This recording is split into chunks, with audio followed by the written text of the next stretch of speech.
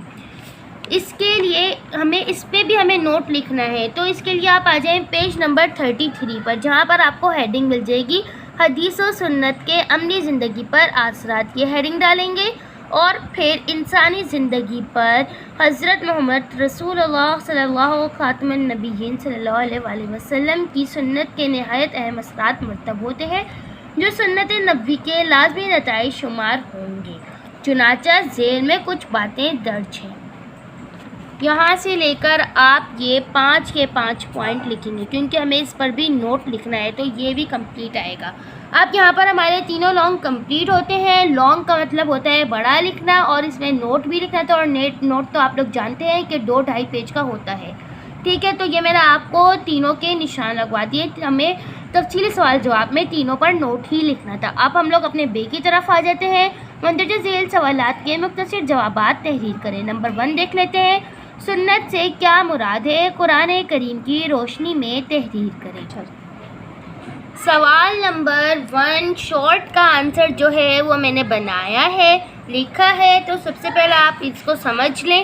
سنت کی ہیڈنگ آئے گی سب سے پہلے، پھر سنت کے لغوی معنی، طریقہ اور راستہ کیا ہے، اصطلاح میں حضور نبی کریم صلی اللہ علیہ وسلم کی زندگی گزارنے کے اختیار کردہ طریقے کو کہا جاتا ہے، یہاں سے یہاں تک۔ پھر لکھیں گے ارشاد باری تعالیٰ ہے، پھر ترجمے کی ہیڈنگ ڈالیں گے اور پھر ترجمہ لکھ دیں گے، ٹھیک ہے۔ پہلا سوال ہمارا کمپلیٹ ہوا۔ اب چلتے ہیں دوسرے کی طرف۔ دوسرا شارٹ سوال جو ہے ہمارے پاس، حدیث کے لغوی اور اصطلاحی معنی تحریر کریں۔ اس کے پیج نمبر 31 پر آ جائیں۔ حدیث کی ہیڈنگ ہوئے گی، حدیث کی ہیڈنگ ڈالیں گے۔ 1 شارٹ جو ہے حدیث کی ہیڈنگ ڈالیں گے اور یہاں سے لے کر یہیں تک کے لکھیں گے۔ 1 شارٹ جو ہے وہ یہاں پہ ہمارا دوسرا شارٹ ہے یہ 1، تو میں نے آپ کو اس میں دکھایا ہے، یہ دوسرا شارٹ ہمارا یہاں پر کمپلیٹ ہوا۔ میں نے پہلا شارٹ آپ کو اپنا دکھایا ہے، جو کہ میں نے خود پریپیئر کیا تھا، اور جو دوسرا ہے وہ میں نے آپ کو بک میں سے نشان لگوایا ہے۔ اب تیسرے کی طرف چلتے ہیں۔ پیج نمبر 35، سوال نمبر 3، سنت کے لغوی اور اصطلاحی معنی کیا ہیں؟ اس کے لیے آپ آ جائیں پیج نمبر 32 پر۔ پیج نمبر 32 پر آپ کو سنت کی ہیڈنگ نظر آ رہی ہوگی، سنت کی ہیڈنگ ڈالیں گے، یہ ہمارا تیسرا شارٹ ہے، اور یہاں سے لے کر یہاں تک لکھ دیں گے، یہ ہمارا تیسرا شارٹ یہاں پر کمپلیٹ ہوا۔ اب چوتھے کی طرف چلتے ہیں۔ چوتھا شارٹ ہمارا ہے، اسوا کے زبان کا لفظ ہے اور اس کے لغوی معنی کیا ہیں، ٹھیک ہے۔ یہ بھی میں نے خود لکھا ہے، تو اس میں بھی آپ لوگ دیکھیں، یہاں سے لے کر یہاں تک کہ اس کا چھوٹا سا آنسر ہے، اسور بھی زبان کا لفظ ہے، جس کے لغوی معنی ہے مثال، نمونہ جو لائق تقلید ہو یا کسی کا اتباع کرنا۔ اسی طرح سوال نمبر 3 بھی میں نے آپ کو بک سے لگوایا ہے، اور 4 میں نے جو لکھا تھا وہ میں نے آپ کو دکھایا ہے۔ آپ نمبر 5 پہ آ جاتے ہیں، متن حدیث کسے کہتے ہیں؟ اب جو 5 کا جواب ہے وہ بھی میں نے خود لکھا ہے، یہ میں آپ کو دکھا دیتی ہوں۔ حدیث کی عبارت کو متن کہا جاتا ہے۔ متن وہ حصہ حدیث ہے جس میں فرمان رسول اللہ درج ہو، مثلاً الصلاۃ عماد الدین، ترجمہ نماز دین کا ستون ہے، یہ حدیث کا متن ہے، ٹھیک ہے۔ یہ ہمارا سوال نمبر 5 کا جواب ہے، جو کہ یہاں پر کمپلیٹ ہے، چھوٹا سا ہے، ٹھیک ہے، یہ لکھیں آپ۔ سوال نمبر 5 بھی میں نے آپ کو اپنا لکھا ہوا دکھایا ہے۔ اب سوال نمبر 6 کی طرف چلتے ہیں، سند حدیث کی تشریح کریں۔ اب جواب نمبر 6 دیکھ لیں۔ جواب نمبر 6 بھی چھوٹا سا ہے، جو کہ میں نے خود لکھا ہے۔ حضور اکرم صلی اللہ علیہ وآلہ وسلم سے ہم تک جن لوگوں نے احادیث بیان کی ہے، ان کو راوی اور راویوں کے سلسلے کو سند حدیث کہا جاتا ہے۔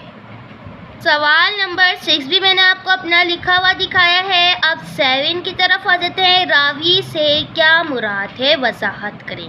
یہ بھی میں آپ کو خود سے لکھا ہوا اپنے جرنل پر دکھاتی ہوں۔ جواب نمبر 7 کا جو آنسر ہے وہ یہاں پر ہے۔ سوال نمبر 7 کا آنسر صرف اتنا سا ہے۔ حدیث بیان کرنے والے کو راوی کہتے ہیں۔ آپ صلی اللہ علیہ وآلہ وسلم سے ہم تک جن لوگوں نے حدیث بیان کی ہے ان کو راوی کہتے ہیں۔ یہ بھی اوپر والے کی ہی طرح ہے، لیکن اس میں ایک لائن ایکسٹرا ہے کیونکہ دونوں سوال ایک ہی جیسے ہیں، لیکن انہوں نے 2 طرح سے دیے ہوئے ہیں، تو میں نے آپ کو دونوں طرح سے اس کا جواب بتا دیا ہے۔ اب سوال نمبر 8 ہے۔ سوال نمبر 8 دیکھیں۔ حدیث جس نے میری سنت کو زندہ کیا اس کے لیے 100 شہیدوں کا ثواب ہے، وضاحت کریں۔ یہ دیکھیں، اس کا جو آنسر ہے یہ تھوڑا لانگ ہے کیونکہ ہمیں وضاحت کرنی ہے، حدیث کو پورا کھول کے بیان کرنا ہے، تو یہ پورا کا پورا اس کا جواب ہے، بہت ایزی ورڈنگز میں ہے۔ دیکھیں، اس حدیث میں لفظ امت کا فساد بیان کیا گیا ہے، جس کا مفہوم امت میں پھیلی بدعت، جہالت اور گناہوں کے وقت جس نے سنت پر عمل کیا تو اسے 100 شہیدوں کا ثواب ملے گا۔ فساد امت کا زمانہ وہ زمانہ ہوگا جب امت اصلاح کے لیے راضی نہ ہوگی، برائی کرنے والے برائی ترک نہ کریں گے، جس نیکی کا حکم انہیں دیا گیا ہو وہ نہیں کریں گے، اور اس وقت جو آپ صلی اللہ علیہ وآلہ وسلم کی سنت پر عمل کرے گا تو وہ اس شہید کی طرح ہوگا جو دین کی سربلندی کے لیے جہاد کرتے ہوئے شہید ہو جائے۔ آپ صلی اللہ علیہ وآلہ وسلم نے ارشاد فرمایا، ترجمہ: جس نے میری سنت کو زندہ کیا بے شک اسے مجھ سے محبت ہے اور وہ جنت میں میرے ساتھ ہوگا۔ اس کا جواب یہاں سے لے کر یہاں تک ہے، لانگ ہے لیکن بہت آسان ورڈنگ میں ہے، آپ کو یاد ہو جائے گا۔ 8 کے 8 کوشچن ہمارے کمپلیٹ ہو چکے ہیں، 3 لانگ کمپلیٹ ہو گئے ہیں اور 8 شارٹ کمپلیٹ ہو گئے ہیں۔ اب اپنے جیم کی طرف چلتے ہیں۔ مندرجہ ذیل سوالات کے درست جواب کے سامنے صحیح کا نشان لگائیں۔ سنت کے لفظی معنی ہے بات چیت، قانون، رسم و رواج، طریقہ۔ سنت کے لفظی معنی ہوتے ہیں طریقہ۔ مفہوم اللہ تعالیٰ کا اور الفاظ حضور کریم صلی اللہ علیہ وآلہ وسلم کے ہوں تو وہ حدیث کہلاتی ہے، تقریری، قولی، فعلی، قدسی۔ حدیث کے مفہوم کو ظاہر کرتا ہے لفظ سنت، قیاس، عقل، اجماع۔ حدیث کے مفہوم کو سنت بیان کرتا ہے۔ یہاں پر ہمارا باب دوم کا چیپٹر نمبر 1 کمپلیٹ ہوا۔ اسی کے ساتھ میں اپنی ویڈیو کو کمپلیٹ کرتی ہوں۔ اللہ حافظ۔ ویڈیو اچھی لگی ہو تو لائک کر دیجیے گا اور چینل کو سبسکرائب کرنا مت بھولیے گا۔ اللہ حافظ۔